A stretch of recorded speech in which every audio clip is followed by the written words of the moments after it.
So hello friends, कैसे हो आप लोग। आई होप आप लोग सब अच्छे होंगे। तो हम आज आप लोग के लिए 50 मोस्ट इम्पॉर्टेंट MCQs लेकर के आ गए हैं। मोस्ट इम्पॉर्टेंट तो नहीं बोल सकते, लेकिन हाँ इम्पॉर्टेंट है ये। ठीक है, तो सबसे पहले नंबर हम देखते हैं इसमें। एक सेकेंड, इरेज़र मैंने जस्ट अभी ये ऐप इंस्टॉल किया है, तो अभी तो चलाने नहीं आता उतना। फिर भी हम कोशिश करते हैं। इसको कलर हम रेड कर लेते हैं। देखो, सबसे पहला क्वेश्चन ये बोल रहा है the cavity wall generally provided for. Cavity मतलब देखो होती है खोखली दीवार, ठीक है ना। उसका मतलब होता है खोखली दीवार। ठीक है, खोखली दीवार किस लिए प्रोवाइड करते हैं। देखो यहाँ लिखा हुआ है प्रिवेंटिंग डैम्पनेस। डैम्प आपको पता है सीलन, ठीक है। और प्रिवेंटिंग मतलब प्रिवेंटिंग का मतलब होता है आपका, प्रिवेंटिंग का मतलब होता है उसका रोकथाम करना, ठीक है, सीलन की रोकथाम के लिए। दूसरा हीट इंसुलेशन। हीट इंसुलेशन में हो जाएगा आपका हीट इंसुलेशन। तीसरा है साउंडनेस, और उसके बाद फिर चौथा है ऑल ऑफ एबव, मतलब ऊपर जितने भी लिखे हुए वो सभी। तो जो खोखली दीवार होती है ना, वो जनरली दो दीवार के बीच में, मतलब हम खोखलापन इसलिए दूरी इसलिए देते हैं, अगर दो घरों के बीच में बोला जाए तो वो तीनों हो जाए, उष्मा का भी, डैम्पनेस भी, साउंड इंसुलेशन भी। तो ऑल ऑफ एबव इसका आंसर हो जाएगा। फिर दूसरे क्वेश्चन पे आते हैं। The under surface of an arc, under surface of an arc is called. इसका मतलब देखो क्या बोल रहा है ये। इसको हम, ये तो ठीक है, इसको यहाँ पे लगाते हैं। हाँ, ये कुछ आर्च ऐसा कुछ बनेगा, ठीक है। ये एक आर्च हो गया। तो इसका ये वाला जो अंडर वाला, मतलब जो नीचे वाला जो सरफेस है ना, इसको हम क्या बोलते हैं। तो इसको हम बोलते हैं ऑप्शन बी, इंट्रेडस। इंट्रेटस इसको बोलते हैं, ठीक है। अभी तीसरे क्वेश्चन पे आते हैं हम। Partial safety factor of concrete. जो पार्शियल सेफ्टी फैक्टर लेते हैं हम कंक्रीट के लिए, वो लेते हैं हम 1.5, और जो 1.15 लेते हैं हम वो लेते हैं रीइंफोर्समेंट के लिए। हाँ, रीइंफोर्समेंट के लिए लेते हैं। चौथा क्वेश्चन पे आते हैं। And RCC column is regarded as long column if ratio of its unsupported length between its least lateral dimension is more than। देखो आपको पता है अनसपोर्टेड लेंथ अपॉन में लेटरल डायमेंशन जो होगा, ये इसको बोलते हैं हम सिलेंडरनेस रेशियो, ठीक है। अगर सिलेंडरनेस रेशियो 12 से कम होता है तो उसको बोलते हैं हम शॉर्ट कॉलम, ठीक है। 12 से अगर कम होगा तो हम क्या बोलेंगे, शॉर्ट कॉलम बोलेंगे। और अगर 12 से ज़्यादा हो जाएगा तो हम उसको बोलेंगे लॉन्ग कॉलम। लेकिन हाँ, 12 से 60 से ज़्यादा नहीं होना चाहिए। तो हम अरे ये अभी तो मैं इंस्टॉल किया, कैसे कैसे चलाते हैं इसको। देखो 12 से कम होगा तो उसको हम क्या बोलेंगे, शॉर्ट कॉलम, ठीक है। और उसके बाद, और अगर 12 से ज़्यादा होगा तो हम क्या बोलेंगे उसको, लॉन्ग कॉलम, ठीक है। हम बात कर रहे हैं सिलेंडरनेस रेशियो की। उसके बाद अगले क्वेश्चन पे आते हैं, पांचवा question. Nearest edge distance of cement member is rivet should not less than, जो कि कम नहीं होना चाहिए। देखो ये आंसर आप लोग खुद बताएंगे। ये RCC का मतलब स्टील का एक क्वेश्चन है, इसका आंसर आप कमेंट में बताएंगे। और अगर नहीं हो तो मैं अगले वीडियो में इसका आंसर ज़रूर बताऊंगा आपको, ठीक है। छठवें क्वेश्चन पे आते हैं। If the wide of canal is 1 metre then the free board will be. देखो फ्री बोर्ड क्या होता है, हम फ्री बोर्ड की बात करें अगर, तो देखो अगर मान लेते हैं कोई ये डैम है, कुछ ऐसा कुछ डैम है, ठीक है।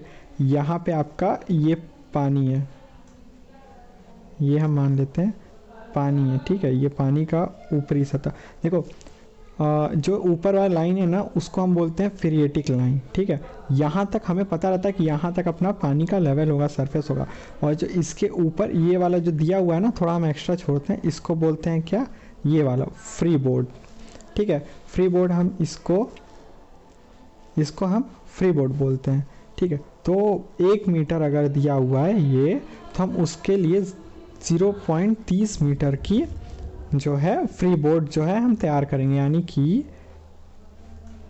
यहाँ तक अगर पानी है ना, तो ये वाला हाइट जो होगा वो 30 सेंटीमीटर का होगा, ठीक है। अब हम आते हैं अगले क्वेश्चन के ऊपर। तो अब हमें अगला पेज ओपन करना है, ये वाला क्वेश्चन नंबर 7, ठीक है। देखो कुछ क्वेश्चंस ऐसे होंगे जो कि आप कमेंट सेक्शन में बताएंगे। 1-2 क्वेश्चन मैं छोड़ा हूँ जिसका मैं टिक भी नहीं किया हूँ, ठीक है। सब में तो टिक दिया है, उसमें मैं हल नहीं किया, मतलब वो नहीं किया हूँ। और ये इंपॉर्टेंट क्वेश्चन है आपके एनसीआर ओवरसीज और जितने भी जेई है उसके अकॉर्डिंग, ठीक है। अब ये थ्योरी की बात हो रही है। यहाँ पे लिखा हुआ है the in support of a bridge superstructure is known as, देखो सुपर स्ट्रक्चर मान लेते हैं ये कोई ब्रिज का ऊपरी भाग है, सुपर स्ट्रक्चर है, ठीक है। तो ये जो नीचे वाला जो सब वो होगा ना, ये सपोर्ट वाला जो भी होगा, इसको हम क्या बोलते हैं, अब्यूटमेंट बोलते हैं। Option A is the right answer, ठीक है। ये विंग वॉल क्या होती है, वेट विंग वॉल मुझे बनाना पड़ेगा। विंग वॉल अगर मान लेते हैं ऐसा, ये कोई अपना वो हो गया, ठीक है। इसके नीचे ये 3D ड्राइंग है, ये नीचे इसका अब्यूटमेंट हो गया। तो क्या होता है, आपने देखा होगा कुछ ऐसा और उधर से ऐसा और इधर से ऐसा कुछ वॉल जाता है किनारे किनारे, ठीक है। जिसके और अब मैं 3D में उसका पिक भी नहीं अपलोड कर सकता अभी, नहीं तो फिर मैं कर ही देता। चलिए ठीक है, मैं अगली बार से ज़रूर कोशिश करूँगा पिक्स के साथ पढ़ाने का। उसको बोलते हैं रिटेनिंग वॉल, आप सभी को बहुत अच्छे से पता है। और 8वां नंबर क्वेश्चन है in a vernier theodolite the least count. Least मतलब क्या होता है, लीस्ट का मतलब होता है कम, न्यूनतम, ठीक है, जिसको हम बोलते हैं न्यूनतम। लीस्ट का मतलब होता है न्यूनतम। ये क्या हो गया भाई, जब ब्रश छोटा हो गया, चलो ठीक है हम बड़ा कर लेते हैं। लीस्ट का मतलब होता है न्यूनतम। अगर थियोडोलाइट की बात करें ना, तो सबसे कम आप उसमें क्या देख सकते हैं, 10 देख सकते हैं, 10 डिग्री तक आप देख सकते हैं, ठीक है। तो इसका आंसर क्या हो जाएगा, 10 से 20, ठीक। और उसके बाद 9वां क्वेश्चन की बात करें, the last staff reading in any setup of the instrument and indicate shifting the instrument is for setting, back setting, change point, intermediate. देखो अरे तू डिलीट हो जा भाई। देखो ये मान लेते हैं, ये है अपना क्या, इसको क्या बोलेंगे हम, ये सरफेस है अगर, अरे भाई तू इरेज हो जा, वेट, ये अपना कुछ सरफेस है, मोबाइल है यार तो अच्छे से नहीं बन रहा है, ठीक है। यहाँ पे अपना ये है इंस्ट्रूमेंट का ट्राइपॉड है, ये अपना इंस्ट्रूमेंट है। अगर इसको हम क्या बोलेंगे, height of instrument, height of instrument बोलेंगे, ठीक है। यहाँ तक को हम डेटम बोलते हैं, क्या बोलते हैं, बेंच मार्क। यहाँ हो गया बेंच मार्क, ठीक है। यहाँ से जो पीछे नापेंगे उसको हम क्या बोलेंगे, बैक बियरिंग। और हम आगे नापेंगे तो उसको क्या बोलेंगे हम, फॉर बियरिंग। अच्छे समझना, ये क्वेश्चन में लिखा हुआ है, एक सेकेंड इसको हम थोड़ी देर के लिए हाइड करते हैं। देखो इस क्वेश्चन में लिखा है the last staff reading in any setup of the instrument is indicate. देखो इसमें क्या बोल रहा है, इसको सबसे पहले हम ड्राइंग अपना ले आए, ड्राइंग का से लाते हैं, यहाँ से लाते हैं। ये देखो आप अगर ड्राइंग में देख रहे होगे तो सबसे पहले हम पीछे का हम वो करते हैं, जो सबसे पहले हम इंस्ट्रूमेंट खड़ा करेंगे, हाइट ऑफ वो जो नापना होता है नापते हैं, ठीक है। अपना लेवलिंग सेवलिंग सब करने के बाद सबसे पहले बैक बेरिंग को हम देखते हैं, ठीक है। देन उसके बाद फॉर बेरिंग। तो सबसे पहला क्या है, बैक बेरिंग देखें, फिर हम सेकंड में क्या देखें, फॉर बेरिंग, मतलब लास्ट में हम क्या देखे हैं, फॉर बेरिंग। तो इसका राइट आंसर जो हो जाएगा वो हो जाएगा for bearing, option number B, ठीक है। देखो in the whole circle system north 44 degree 30 minute, west will be expressed as, देखो आप सभी को पता है, जो होल सर्कल बेरिंग होता है डब्लू सी और ये बी, ये क्या होता है 0 से लेकर के 360 डिग्री तक होता है, ठीक है। और जो रिड्यूस बेरिंग होता है, रिड्यूस बियरिंग जो होता है, उसमें क्या लगते हैं नॉर्थ या फिर साउथ, ये पहले रखते हैं, देन उसके बाद कुछ एंगल रख लेते हैं, उसके बाद फिर ईस्ट और वेस्ट लेते हैं, ठीक है। ये शायद मैंने फर्स्ट क्लास में बताया था क्या इसके बारे में। तो लेने के ये इतना तो ये हो गया, ठीक है। अभी इसमें जो बोल रहा है नॉर्थ, ठीक है, ये देखो नॉर्थ ऊपर ले लिए, वेस्ट नहीं सॉरी गलत कर दिया मैंने, नॉर्थ साउथ ईस्ट और देन वेस्ट। तो ये एंगल क्या पूछा है, नॉर्थ से, ये देखो नॉर्थ से ये वाला एंगल दिया हुआ है कितना 44 डिग्री और 30 मिनट, ठीक है ना, 44 डिग्री 30 मिनट दिया हुआ है। तो हमें इसका होल सर्कल बियरिंग निकालना है। तो होल सर्कल बियरिंग नॉर्थ से लेते हैं राइट साइड वाला एंगल, जहाँ तक अपना ये ना आ जाए, तो ये वाला एंगल निकालेंगे। अभी ये वाला एंगल कैसे निकाल सकते हैं हम, क्या करते हैं 360 है पूरा, 360 में 44 30 को घटा देंगे तो अपना ये आ जाएगा आंसर, ठीक है, समझ में आया। तो इसका आंसर हो जाएगा 315 डिग्री और 30 मिनट, ठीक है। अभी उसके बाद देखो ऑटोकैड का एक्सटेंशन फाइल जो होता है ना, वो होता है DWG फाइल में।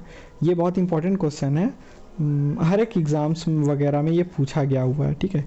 ये बहुत ज़्यादा इंपॉर्टेंट क्वेश्चन है, तो आप याद रखना DWG फाइल जो होती है वो ऑटोकैड की एक्सटेंशन उसको बोलते हैं जो पीछे का जो फाइल हो, जैसे EXE फाइल हो गया, कोई इमेज हो गया वो JPG या PNG में होता है, ये जो पिक है वो JPG में है और PNG में बैकग्राउंड वगैरह नहीं होता, तो ठीक है। अभी उसके बाद the trimmed size of A1 drawing paper इस, देखो ये तो सिंपल सी बात है, ये तो हमें रटना ही पड़ेगा। इसका आंसर, इसमें कोई लॉजिक तो है नहीं बहुत बड़ा, ठीक है। इसका आंसर अपने आँख के सामने है, ये 594 mm इंटू 800 इतना mm, ठीक है। अब हम बात करते हैं, अगले क्वेश्चन पे जाते हैं, अगले पेज पे जो हमारा है, gypsum is added to cement in small quantity to a small increase final setting time, make cement hydrophobic, give colour to cement, increase initial time. देखो सेटिंग टाइम जो होता है ना, चाहे फाइनल इनिशियल टाइम हो या तो फिर इंक्रीज, इसके ऊपर और सीमेंट के ऊपर तो आपको पता है 4 से 5 क्वेश्चन तो बनने ही बनने 100%।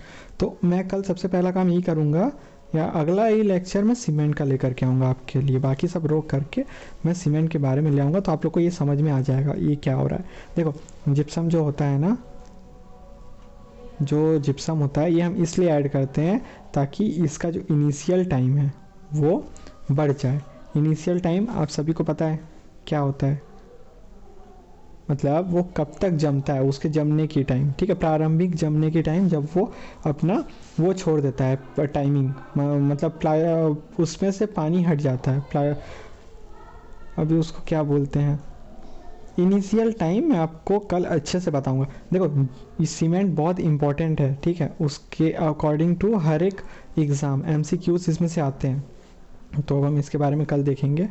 और इसको डिलीट करके अगला क्वेश्चन देखते हैं अब हम, type of suspension bridge from the following.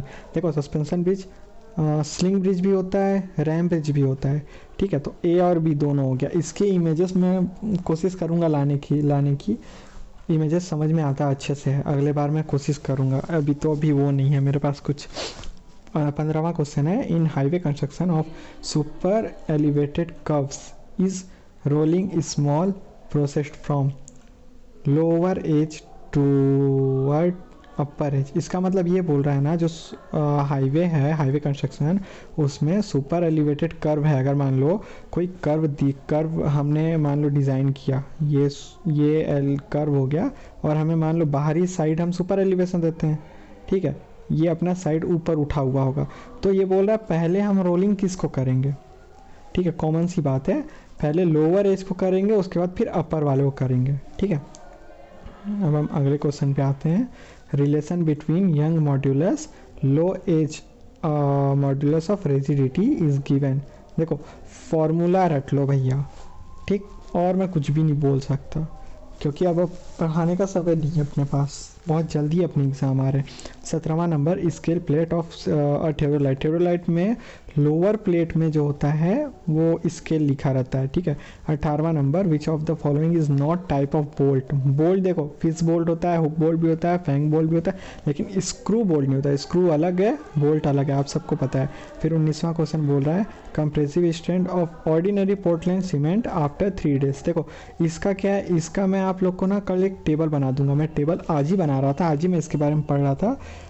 ये जो मतलब होता है ना 3 डेज 7 डेज 28 डेज में उसका कंप्रेसिव स्ट्रेंथ, और जो ऊपर ये वाला क्वेश्चन आया जिप्सम क्यों ऐड करते हैं, इनिशियल टाइम इंक्रीज, ये तो आज मैं कल अच्छे से सीमेंट के बारे में पूरा एक लेक्चर लेकर के आ जाऊँगा आपके लिए, ठीक है। तो 20वां नंबर बोल रहा है factors affecting workability of concrete is are. देखो जो वर्केबिलिटी को जो फैक्टर अफेक्ट करते हैं, अगर आप वाटर कंटेंट बढ़ाएंगे या घटाएंगे तो स्वाभाविक सी बात है काम मतलब इफेक्ट तो करेगा।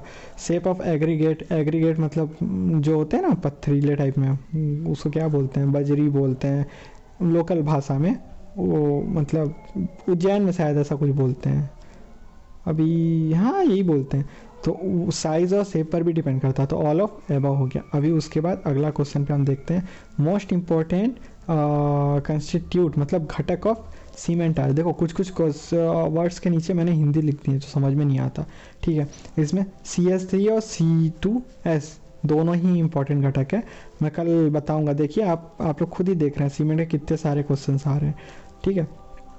Carpenter turpentine oil is used in cement as thinner, ठीक है, थिनर इसका राइट आंसर होगा। 23वां number which of the following as least bearing capacity, जो सबसे कम बेयरिंग कैपेसिटी होता है ना, देखो ये इंपॉर्टेंट क्वेश्चन है, मैंने 2-3 जेई के एग्जाम्स में मैंने देखे हैं इसको लूज ग्रेवल में होगा, ठीक है ना। लूज मतलब जो भुरभुरा होता है ना, जो फिसल जाता है तुरंत ही उसमें। फिर 24वां क्वेश्चन बोल रहा है calcium chloride added in concrete acts as. देखो कंक्रीट हो गया, सीमेंट हो गया, ये सब कंक्रीट टेक्नोलॉजी के क्वेश्चंस है, तो मैं कल कोशिश करूँगा आप लोग इसको खुद ब खुद कल कोशिश करिएगा या कमेंट बॉक्स में देखिएगा, नहीं तो मैं बताऊंगा। लेकिन हाँ मैं पहले ही बता दे रहा हूँ, ये देखो रिटायरर मतलब मंदन और एक्सीलरेटर मतलब त्वरक मतलब जो फास्ट कर देता है। आंसर तो पता है बट मैंने कुछ कुछ क्वेश्चन पे जानबूझ करके नहीं डाले। देखो 25वां number the grade of concrete M20 means the characteristics compressive strength of 15 centimetre cubes after 28 days. देखो कंक्रीट के बारे में पूछ रहा है ना, देखो आपको मैं एक चीज़ बताता हूँ आज। ओह सॉरी अब इसका साइज मत चेंज होना, हटो। ये कंक्रीट के बारे में पूछ रहा है, कंक्रीट का क्यूब कितने का बना रहा है, 15 सेंटीमीटर का बना रहा है। ध्यान रखना कंक्रीट का जो क्यूब होगा और जो सीमेंट का जो क्यूब होगा दोनों का साइज अलग अलग होता है। मैं कल बताऊंगा, आज मैं इसलिए नहीं बता रहा क्योंकि आज ये हमारा केवल MCQs का वो चल रहा है, ठीक है। कल हम सीमेंट के बारे में प्रॉपर वीडियोस लेकर के आएंगे तो हम उसमें आपको बताएंगे, ठीक है। अभी हम अगले क्वेश्चन पे आते हैं। Reynolds number is the ratio of inertial force to, कौन सा होगा इसमें से आप लोग को देखना है, ठीक है ना। ये भी आप लोग के लिए मैं क्वेश्चन छोड़ रहा हूँ, और नहीं होगा तो मैं कल ज़रूर आप लोग को सबको बताऊंगा। 27वां number the correct unit of movement is, आप सभी को पता है kg metre per second, simple सा क्वेश्चन है। Size of B1 drawing board as per BIS, drawing board और ड्राइंग शीट्स के भी मतलब ये तो आपको रटना ही पड़ेगा। 700 500 और क्या 25 mm का, ठीक है। इसके बाद देखते हैं the maximum grade of reinforcement in sea water as पर। देखो जो वाटर में काम आएंगे ना, वाटर सी वगैरह के अंदर काम आते हैं, ये देखो ये मैंने लिख रखा है। M20 मिनिमम ग्रेड आप यूज़ कर सकते हैं, M25 का, उससे नीचे आप नहीं जा सकते। लेकिन क्या है यहाँ पर आप देखेंगे ऑप्शन में तो M25 है नहीं, तो जो मिनिमम ग्रेड होगा according to this question is होगा M30, ठीक है। लेकिन आप ध्यान रखना मिनिमम ग्रेड M30 नहीं होता, आप M25 भी यूज़ कर सकते हैं, ठीक है।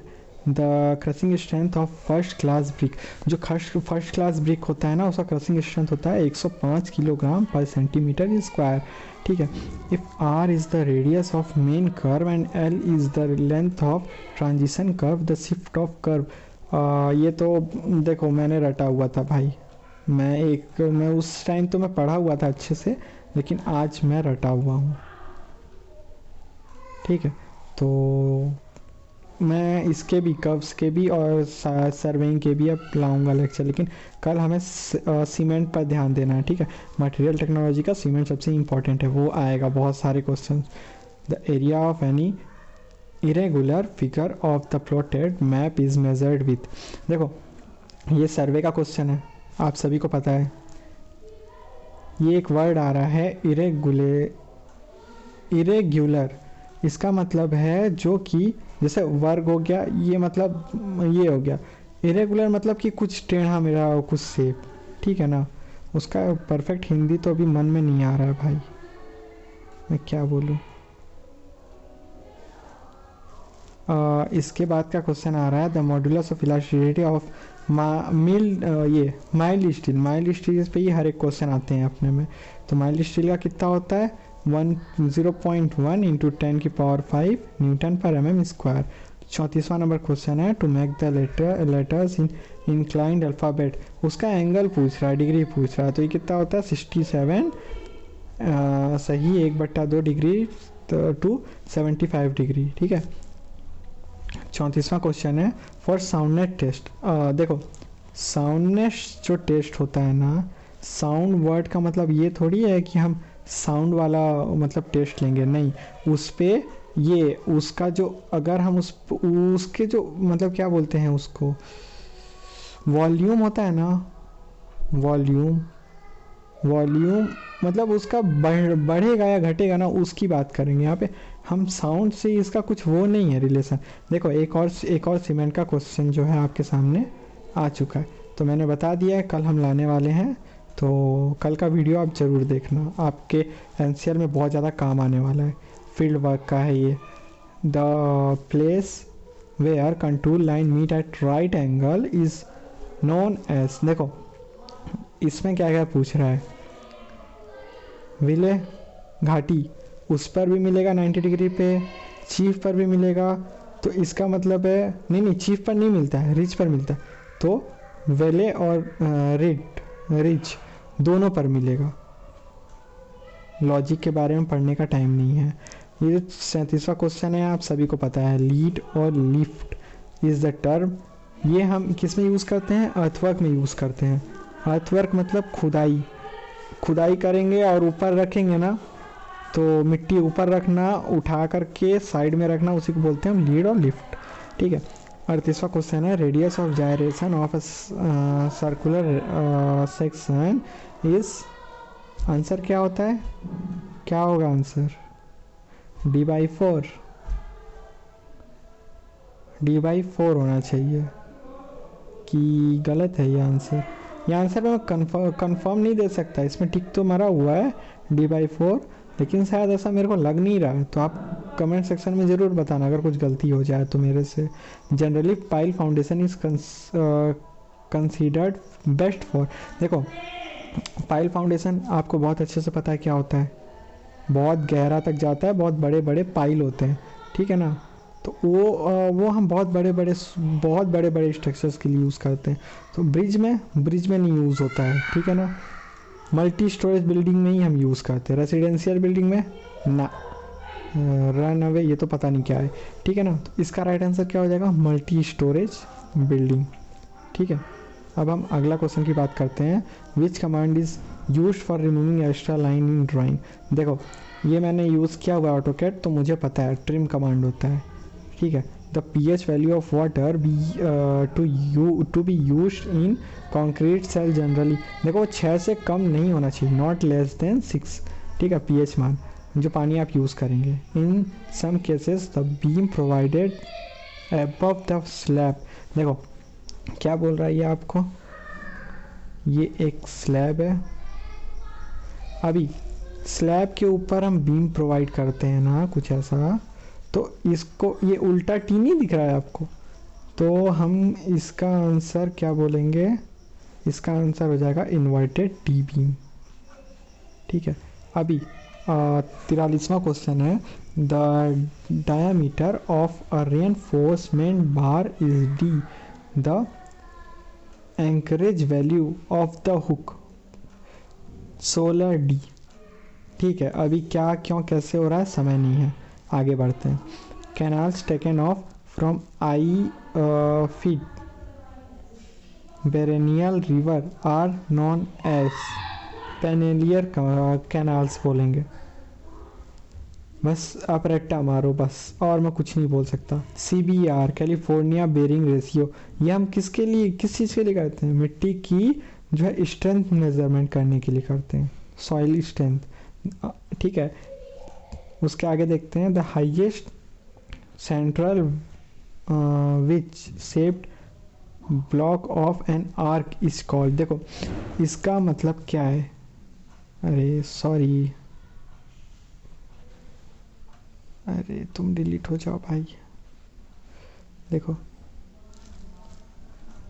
ये कुछ आज हो गया अपना, ठीक है, यहाँ पर कुछ ऐसा आपका एक पत्थर होता है, ये ऐसा राउंड और ये राउंड, ठीक है, ये होता है, और इसके बगल बगल में फिर इधर और इधर लगाए जाते हैं। ठीक है, तो ये पत्थर को क्या बोलते हैं, ये क्वेश्चन ये आपसे पूछ रहा है। ठीक है, तो इसको बोलते हैं की स्टोन। ठीक है ना, मेन स्टोन होता है ये, इसको बोलते हैं की stone. A full brick or stone which is laid with its length perpendicular to the face of the wall is called. देखो फेस यानी कि दीवार कुछ ऐसा बनेगा, इसका सेक्शन है, इसका फेस है, ध्यान रखना परपेंडिकुलर बोल रहा है ना, परपेंडिकुलर बोल रहा है, तो इसको हम क्या बोलते हैं, इसको बोलते हैं हेडर। और अगर ब्रिक की बात करें तो अगर ये वाला लंबा वाले की बात करें तो इसको हम क्या बोलते हैं, स्ट्रेचर बोलते हैं। ठीक है, ध्यान रखना, ये बॉन्ड होते हैं कुछ, एक हेडर बॉन्ड होता है, स्ट्रेचर बॉन्ड होता है, इंग्लिश बॉन्ड होता है, फ्लेमिश बॉन्ड होता है। ठीक है, उसके बारे में मैं आप लोग को बताऊंगा। डैम्प मतलब ceiling problem is mostly producing brick masonry structure, ईंटों के स्ट्रक्चर में आप सबको पता है। The place where two sloping roof meet, इसका मतलब क्या हो गया, एक स्लोप, मान लो घर का ये छत हो गया, तो ये जो मिलता है ना, आपने ट्रस में पड़ा हुआ है, इसको हम क्या बोलते हैं, रिज बोलते हैं ना इसको, अरे हटो भाई, इसको हम बोलते हैं रिज। तो ऑप्शन नंबर बी आपका करेक्ट हो गया। उसके बाद फिर 50वां बोल रहा है, in coping slope provided for DPC are known, इसको हम बोलेंगे वेदरिंग मतलब छः बोलते हैं इसको। ठीक है, the fix point whose elevation is known it's called benchmark. ठीक है, देखो आज ज़्यादा समय तो हमारे पास है नहीं, अब समय नहीं है, मैं कल से क्या करूँगा, लाइव स्ट्रीम भी आपको लाइव आकर के आप लोग को क्वेश्चन, ज़्यादा से ज़्यादा क्वेश्चंस आपको बताने की कोशिश करूँगा। ठीक है, तो आप लोग को अच्छे समझ में आएगा। आज तो मैंने सिर्फ 51 क्वेश्चन करे, कल से हम अपना टारगेट बढ़ाएंगे, कल से हम मिनिमम 200 से 300 क्वेश्चंस करने का हम अपना टारगेट रखेंगे। यहाँ इंटरनेट का ही प्रॉब्लम है, तो मैं लाइव स्ट्रीम भी करूँ, लाइव स्ट्रीम मैं कल से पक्का करूँगा, कोशिश करूँगा कल 12 बजे से हम लाइव स्ट्रीम करेंगे। और एक भाई ने हमें हमारे मतलब उस पर कमेंट किया कि नॉन टेक भी कवर करना है हमें, तो भाई 30 नंबर का नॉन टेक है, हाँ आप ठीक बोल रहे हैं, 30 नंबर का नॉन टेक है, जो कि हम जिसके लिए हम 1 आवर पर डे देंगे, अपना 1 आवर पर डे देंगे, 1 आवर किसके लिए, नॉन टेक के लिए, और साथ ही साथ टेक्निकल के लिए हम 2 आवर्स देंगे। लेकिन ध्यान रखना, हम सिर्फ इम्पोर्टेंट ही पढ़ाई करेंगे, क्योंकि हमारा 27 को एग्ज़ाम है। ठीक है, NCL का, ओवरसीज़ का। तो गाइस चलो फिर मिलते हैं हम अगले कभी कल के वीडियो में, ठीक है। ओके बाय, सिया, ध्यान रखना अपना, तब तक तैयारी करते रहना और जो डाउट्स हो कमेंट कर देना और आप मुझे डायरेक्ट भी मैसेज कर सकते हो।